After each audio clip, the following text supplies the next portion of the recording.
नमस्कार साथियों, स्वागत है आपका दृष्टि आईएएस के इकोनॉमी दिस वीक प्रोग्राम में। इस प्रोग्राम के अंतर्गत हम पिछले एक सप्ताह की महत्वपूर्ण अर्थव्यवस्था से संबंधित सभी खबरों पर आपके साथ विस्तार से बात करने की कोशिश करते हैं, ताकि इनसे संबंधित अगर कोई भी प्रश्न आपकी परीक्षा में आता है तो उस प्रश्न को ठीक करने की संभावनाओं को बढ़ाया जा सके और आपकी परीक्षा क्वालिफाई हो सके। अपने प्रोग्राम की शुरुआत करते हैं, लेकिन उससे पहले आपके लिए एक महत्वपूर्ण सूचना है और सूचना यह है कि अब यूपीएससी का हब मुखर्जी नगर नहीं नोएडा होगा। दृष्टि आईएएस मुखर्जी नगर की क्लासेस अब नोएडा में शिफ्ट हो चुकी हैं।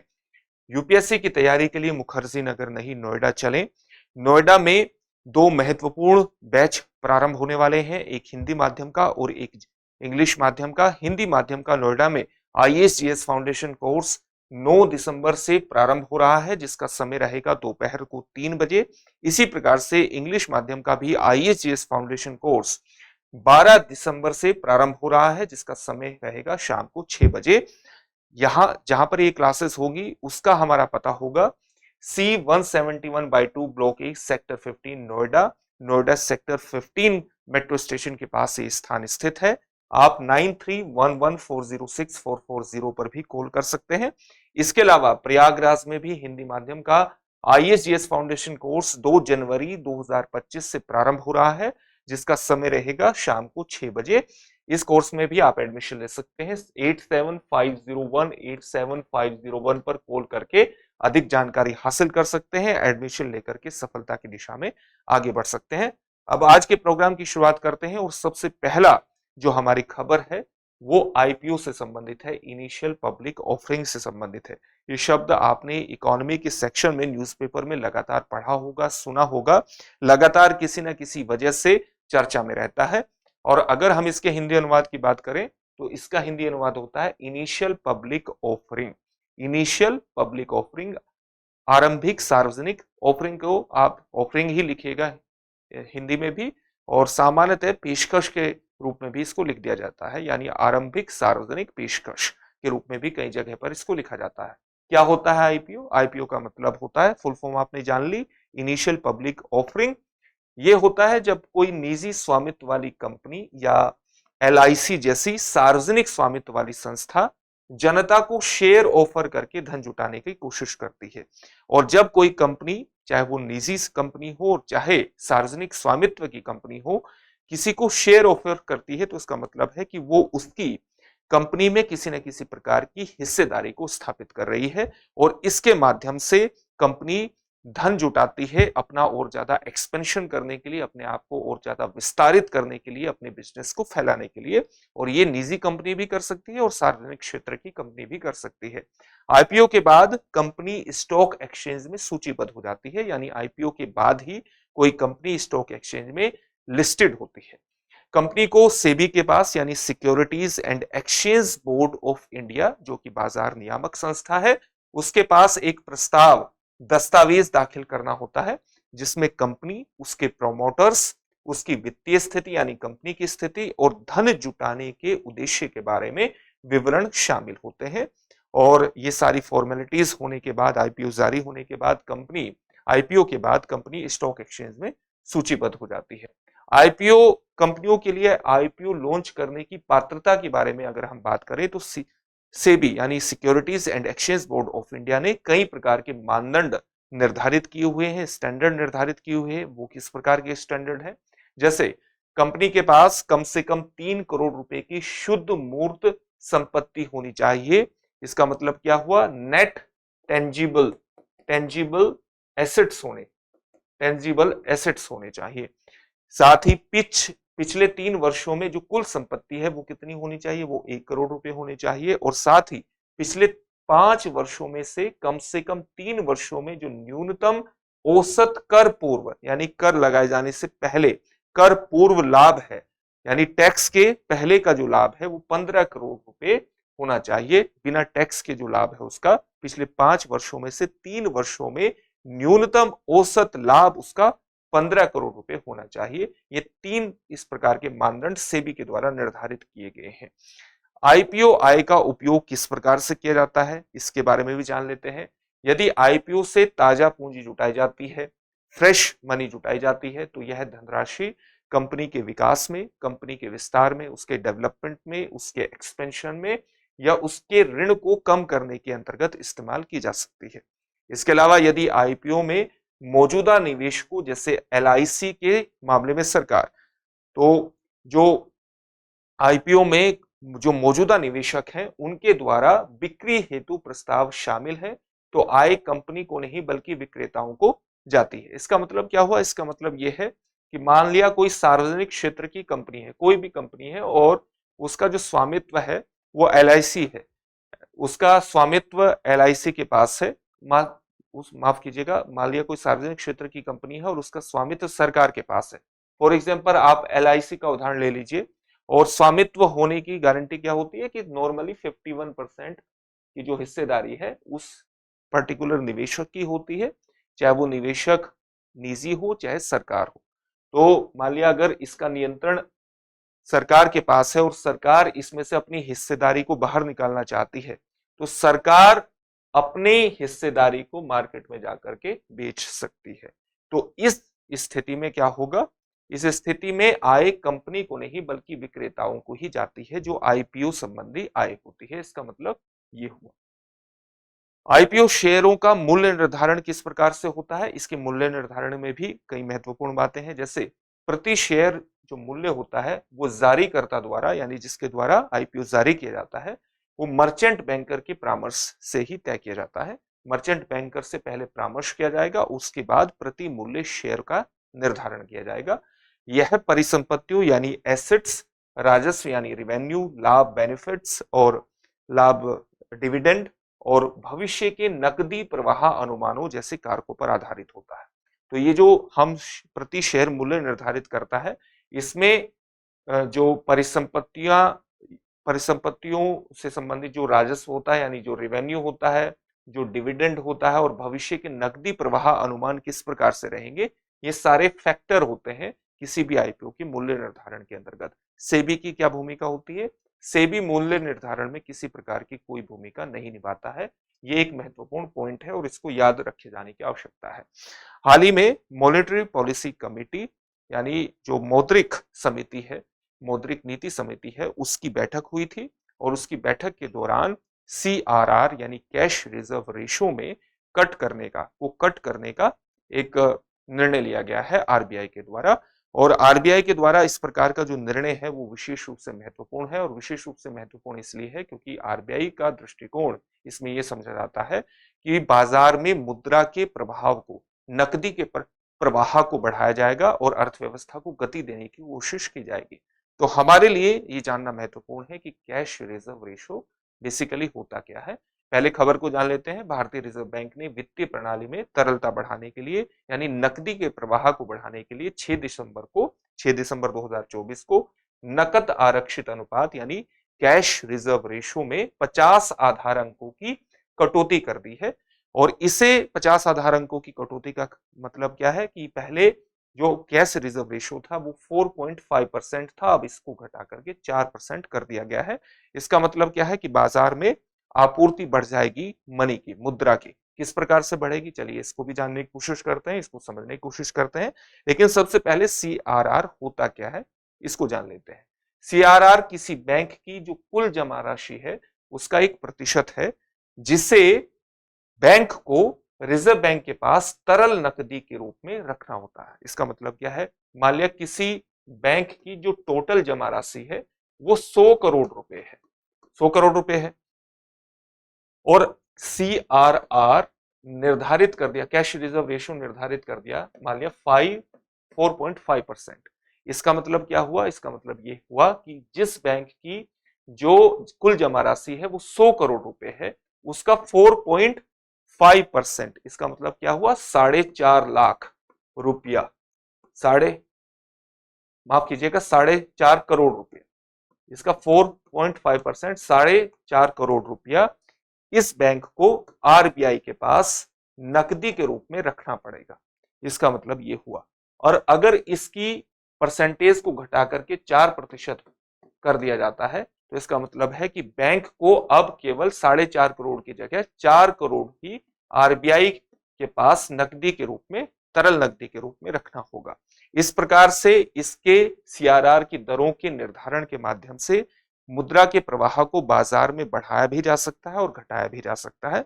हाल ही में जिस प्रकार से अर्थव्यवस्था के आंकड़े आए थे और उसमें अर्थव्यवस्था की एक धीमी गति के आंकड़े सामने आए थे कि अर्थव्यवस्था में जो वृद्धि दर है, समवृद्धि दर है, वो पिछले एक 3 महीनों के मुकाबले एक उसमें गिरावट की स्थिति को देखा गया है। तो आप कह सकते हैं कि आरबीआई के इस कदम के माध्यम से अर्थव्यवस्था में नकदी के प्रवाह को बढ़ा करके अर्थव्यवस्था को कहीं न कहीं गति देने का प्रयास आरबीआई के द्वारा किया गया है।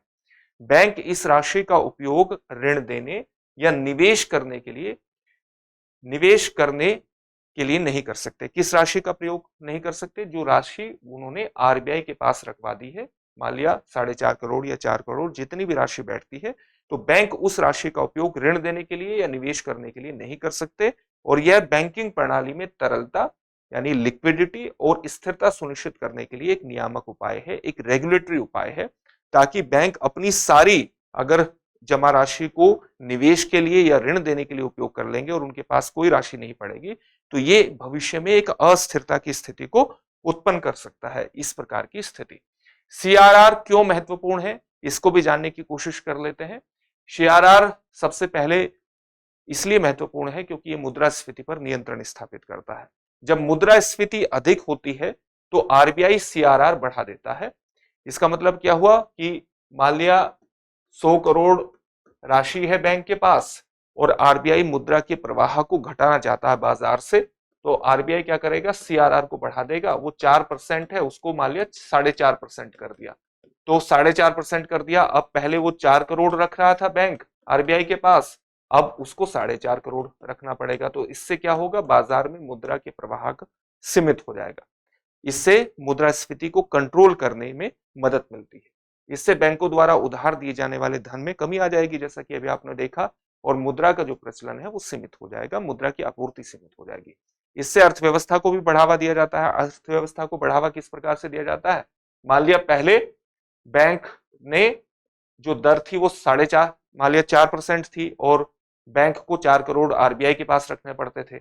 अब मान लिया इसको घटा दिया, दर को 3.5% कर दिया, तो अब बैंक को आरबीआई के पास कितना रखना पड़ेगा? 3.5 करोड़ रखना पड़ेगा। इससे क्या होगा?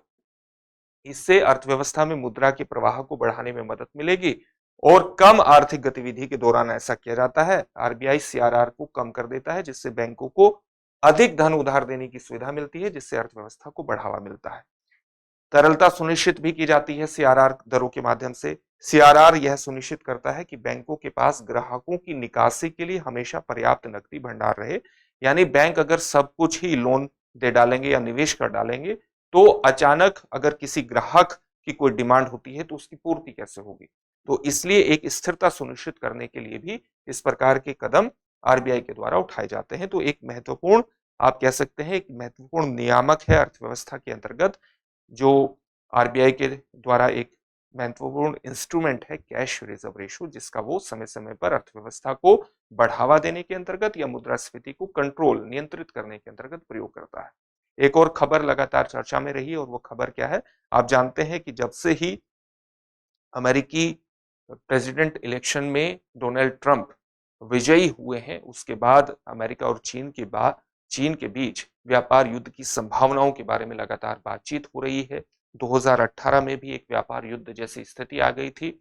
हाल ही में बाइडेन प्रशासन द्वारा भी कुछ महत्वपूर्ण निर्णय लिए गए हैं और चीन को सेमीकंडक्टर्स के निर्यात पर कई तरह के प्रतिबंधों के भी कदम उठाए गए हैं अमेरिका के द्वारा। चीन ने भी हाल ही में 3 दुर्लभ जो रेयर अर्थ मटेरियल्स होते हैं, रेयर अर्थ खनिज होते हैं, मिनरल्स हैं, उनके निर्यात, अमेरिका को निर्यात पर प्रतिबंध लगाया है और जिससे दोनों देशों के बीच, अमेरिका और चीन के बीच व्यापार तनाव में वृद्धि हो गई है। तो खबर क्या है? खबर यही है कि चीन ने अमेरिका को 3 दुर्लभ खनिजों, rare earth minerals, gallium, germanium और एंटीमनी के निर्यात पर प्रतिबंध लगाने की घोषणा कर दी है। इस निर्णय से दो सबसे बड़ी अर्थव्यवस्थाओं के बीच चल रहे व्यापार तनाव में वृद्धि हो जाएगी। इस पूरे खबर को समझने की कोशिश करते हैं। सबसे पहले प्रतिबंधित खनिजों के विवरण को समझते हैं। तो प्रतिबंधित खनिजों में एक रेयर अर्थ मिनरल है गैलियम, जिसका एटॉमिक नंबर कितना है? एटॉमिक नंबर है 31।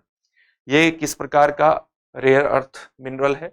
ये नरम होता है, साथ ही सिल्वरी व्हाइट होता है, चांदी सफेद धातु के समान होता है और कमरे के तापमान से थोड़ा ऊपर के तापमान पर ही पिघल जाता है। दूसरा है जर्मेनियम, इसका जो एटॉमिक नंबर है वो है 32 और ये एक धूसर यानी ग्रेइश सफेद धातु है जिसका उपयोग अवरक्त प्रौद्योगिकी के साथ साथ फाइबर ऑप्टिक्स और सोलर सेल में किया जाता है। और तीसरी है एंटीमनी जिसका एटॉमिक नंबर है 51। ये एक कठोर चांदी जैसी धातु है जिसका उपयोग गोलियों और अग्निरोधी पदार्थों जैसे हथियारों में किया जाता है। तो तीन के बारे में हमने सामान्य जानकारी हासिल कर ली। इन खनिजों का महत्व क्या है? अर्धचालकों के लिए आवश्यक माने जाते हैं, सेमीकंडक्टर्स के लिए आवश्यक माने जाते हैं, जो आधुनिक इलेक्ट्रॉनिक्स और उन्नत हथियारों में विशेष रूप से महत्वपूर्ण है। इसके अलावा जो जर्मेनियम और गैलियम है, ये सोलर सेल्स और ऊर्जा कुशल प्रौद्योगिकी में महत्वपूर्ण भूमिका निभाते हैं। न्यू ऑयल के रूप में जाने जाने वाले अर्धचालकों यानी जो सेमीकंडक्टर्स हैं, इसको अर्थव्यवस्था के अंतर्गत न्यू ऑयल के रूप में, नए तेल के रूप में परिभाषित किया जाता है। इसका मतलब क्या है? जिस प्रकार से बहुत दिनों तक, बहुत वर्षों तक तेल ने वैश्विक रणनीति के अंतर्गत, वैश्विक भू राजनीति के अंतर्गत एक बहुत बड़ी भूमिका निभाई है, विश्व की अर्थव्यवस्था के अंतर्गत एक बड़ी भूमिका निभाई है, उसी प्रकार से ये माना जा रहा है कि भविष्य में वैश्विक अर्थव्यवस्था को संचालित करने के अंतर्गत सेमीकंडक्टर्स की बहुत ही केंद्रीय भूमिका रहने वाली है और इसलिए इसे न्यू ऑयल के रूप में, नए तेल के रूप में परिभाषित किया जाने लगा है। तो नए तेल के रूप में जाने जाने वाले सेमीकंडक्टर्स, अर्धचालकों का उपयोग फोन से लेकर कारों तक लगभग सभी आधुनिक उपकरणों में किया जाता है। तो इन खनिजों का यही महत्व है। चीन के निर्यात प्रतिबंध के पीछे कारण क्या है? उन कारणों को समझ लेते हैं। राष्ट्रीय सुरक्षा चिंताएं एक कारण बताया जा रहा है, जो न्यूज़पेपर्स की रिपोर्ट है। चीन द्वारा आधिकारिक तौर पर इसको उद्धृत किया गया है कि वो अपनी राष्ट्रीय सुरक्षा चिंताओं के कारण इस प्रकार के निर्णय ले रहा है। एक एक्सपर्ट्स के द्वारा कारण यह भी बताया गया है कि अमेरिकी व्यापार नीतियों का प्रतिकार चीन के द्वारा किया गया है। चीनी चिप्स और मशीनरी पर हाल ही में लगाए गए अमेरिकी प्रतिबंधों की प्रतिक्रिया है। हाल ही में बाइडेन प्रशासन द्वारा एक महत्वपूर्ण निर्णय लिया गया था जिसमें चीनी चिप्स और मशीनरी पर तरह के निर्यात पर प्रतिबंध लगा दिए गए थे। इसी प्रकार से नवनिर्वाचित राष्ट्रपति डोनाल्ड ट्रंप की चीनी वस्तुओं पर अतिरिक्त टैरिफ लगाने की धमकी की भी इसको प्रतिक्रिया माना जा रहा है। आप जानते हैं कि हाल ही में अमेरिकी राष्ट्रपति डोनाल्ड ट्रंप का एक इंटरव्यू प्रकाशित हुआ था जिसमें उन्होंने कहा था, और एक इंटरव्यू में उन्होंने साक्षात्कार में सीधे तौर पर कहा था कि वो चीन से आने वाले आयात पर अतिरिक्त 10% प्रशुल्क लगाएंगे। तो उसकी भी एक प्रतिक्रिया के रूप में इसको देखा जा रहा है। प्रभुत्व का लाभ उठाना भी एक प्रमुख कारण माना जा रहा है। चीन जो है वो वैश्विक जर्मेनियम उत्पादन का 60% और गैलियम के 80% उत्पादन पर नियंत्रण रखता है। तो कहीं ना कहीं इस प्रतिबंध का उद्देश्य यह भी माना जा रहा है कि वो उन्नत प्रौद्योगिकियों की आपूर्ति श्रृंखला यानी उनकी सप्लाई चेन में चीन की महत्वपूर्ण भूमिका को उजागर करना चाहता है, अपने महत्व को कहीं ना कहीं प्रदर्शित करना चाहता है और उस महत्व को प्रदर्शित करने के अंतर्गत ही उसने इस प्रकार के निर्णय लिए हैं कि वो रेयर अर्थ मटेरियल्स के निर्यात पर प्रतिबंध लगा रहा है। और अगर रेयर अर्थ मटेरियल्स का निर्यात अमेरिका को नहीं होगा तो कहीं ना कहीं उसके द्वारा जो सेमीकंडक्टर्स का निर्यात किया जाता है, जिसमें माइक्रोचिप्स विशेष रूप से महत्वपूर्ण है, चिप्स बेहद ज्यादा महत्वपूर्ण है, तो वो भी प्रभावित होने की संभावनाएं बढ़ जाएंगी। तो ये कुछ महत्वपूर्ण खबरें थी जिस पर हमने विस्तार से चर्चा की है। अब इनसे एक एक प्रश्न देखते हैं। प्रश्न क्या है? पहला प्रश्न है, कंपनियां आईपीओ क्यों लॉन्च करती हैं? ऑप्शन है अपने स्वामित्व को पूरी तरह से कम करने के लिए, विस्तार या विकास के लिए धन जुटाने के लिए, मौजूदा निवेशकों से शेयर वापस खरीदने के लिए, और ऑप्शन डी है सरकारी विनियमनों से बचने के लिए।